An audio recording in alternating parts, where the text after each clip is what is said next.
Hi guys, my name is Ayush Kumar and today we will discuss about decomposition reactions. So before discussing it, let's talk about that what is a decomposition reaction, right? So friends, decomposition reaction is a type of chemical reaction, right? And what is a chemical reaction then? A chemical reaction is simply a procedure when two or more, right? Two or more chemicals, they react together and form a different product, right? Then it is called a chemical reaction. And decomposition reaction is just a type of that chemical reaction. Now friends, whenever a chemical reaction will occur, whenever, two things will surely occur. And these two things are, first, the bonds will break, right?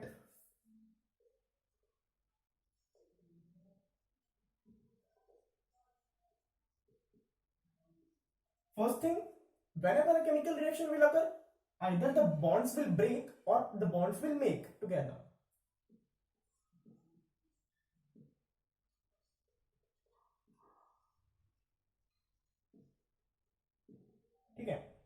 Okay. Whenever a chemical reaction will occur, either the bonds will break or either the bonds will make together.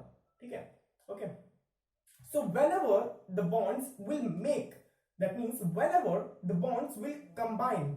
Whenever the bonds will combine means if two elements or two molecules are combining together, they are bonding together to make a compound, right? So that can also occur in a chemical reaction, and these types of chemical reactions are called as combination reactions, right? But today we are not discussing about chemical combination reactions, we are discussing about decomposition reactions. So the second type, that means this stuff, this thing is for today's discussion. That means bond will break, right? So when a compound is broken into two or more elements or molecules, then it is called as decomposition reactions, right? That means suppose I take a compound, right? That let's name that compound as AB, right? And we are breaking that compound. Okay, we are breaking that compound into its constituents types, right? Into its constituents that are A and B, right? We are breaking that compound. So AB, when we react together, AB, then we get A plus B, right? And here AB is a compound. A and B are two different molecules or two different elements, right? So we always say that decomposition reactions are always endothermic, right? Endothermic means we have to provide energy, right? We have to provide energy in anything. We have to provide energy in any type. In any type, we have to provide energy so that this reaction will occur, right? So energy is needed to be provided, right? Energy we have to provide this. Okay. So दोस्तों, friends, we say that decomposition reaction is an endothermic reaction. But friends, let's discuss that why decomposition reaction is an endothermic reaction. Why not exothermic? So for this guys, I will take a scenario. Let's say that this is a park. Right. Let's say that this is a park and there are two children, A and B, right? A and B are two children, right? So there are two cases in this scenario. The first case is if I allow these two children to play freely, right? The first case is when I allow these two children to play freely in the park. And the second case is when I allow these two children to play in the park, but I bound them. Okay, but I bind them with a rope. That means when I bind A and B with a rope and then allow them to play in the park. So what do you think? That in which case they will be able to play freely and more comfortably? Yes, obviously they will be able to play freely in case 1 and they will play more as well, right? Because in this case they are are free, right? And in this case, they are bounded together with a rope. So similarly, friends, when A and B we take as children, then we can also take it as two different elements and two different molecules, right? Any two different elements or molecules, right? So let's say that A and B are two different elements or molecules, and AB is the compound of them. Okay, then according to this scenario, A and B means if two elements or molecules are free, then their energy is more than that of the compound if they are formed together, right? That means the energy, the total energy of A and B separately is more than that of the compound AB, right? So let's go back to our basic reaction, right? The basic equation of decomposition reaction, right? So the basic equation of decomposition reaction was AB gives us A plus B, right? Now friends, let's say that the total energy of A, right? Energy of A is 2 units, right? Energy of A is 2 units. Let's suppose that the energy of B is 3 units, right? Now, according to that scenario, if two children are playing freely, then they can play more, right? As compared to when they are bounded with the rope, right? So if so let's say that A and B are two different elements and molecules now. This time they are not children now.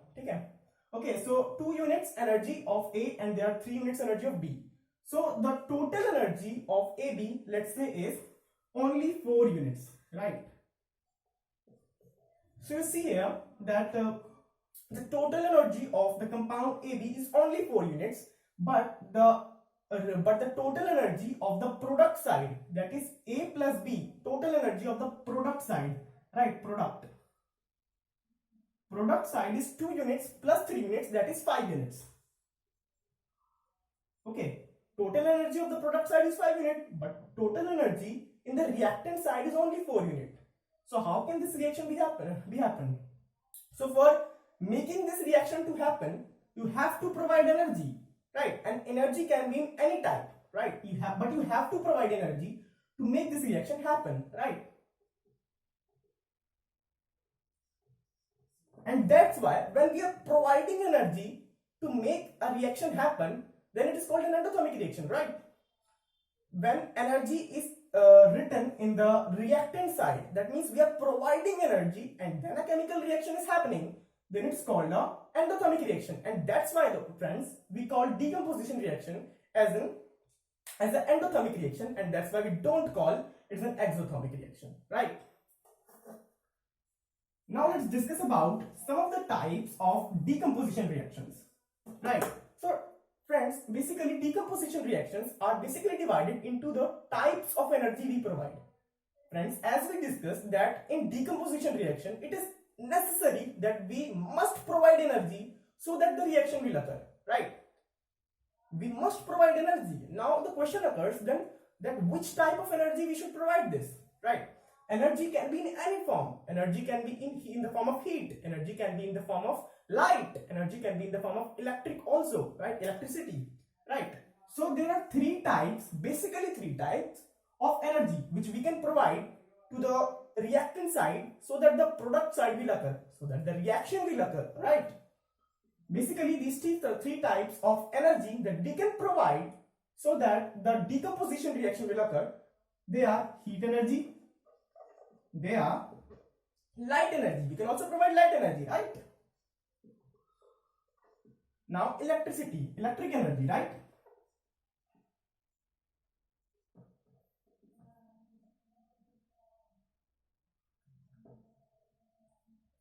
Now friends, similarly, as we have discussed the types of energy we can provide, so these are only the types of decomposition reactions. So decomposition reaction can be of 3 types. It can be thermolysis. Thermolysis means thermo means heat, related to heat. Lysis means breakdown, right? And lysis means breakdown, and decomposition also means breakdown. Okay. So heat if we provide heat to make the reaction happen, then it is called as thermolysis, right?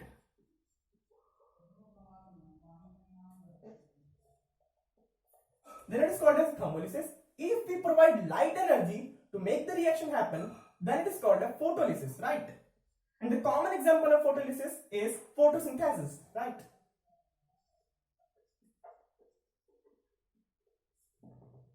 Now, when we provide electricity or electric energy to make the reaction happen, then it is called as electrolysis.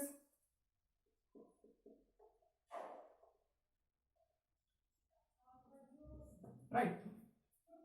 The common example of thermolysis is when we heat up the calcium carbonate, that is CaCO3, heat up, and the symbol of heat is a triangle in the arrow, right, above the arrow. This is the symbol of heat basically. So when we provide heat energy to calcium carbonate, okay, then it breaks up into CaO, that is calcium oxide, plus CO2, right?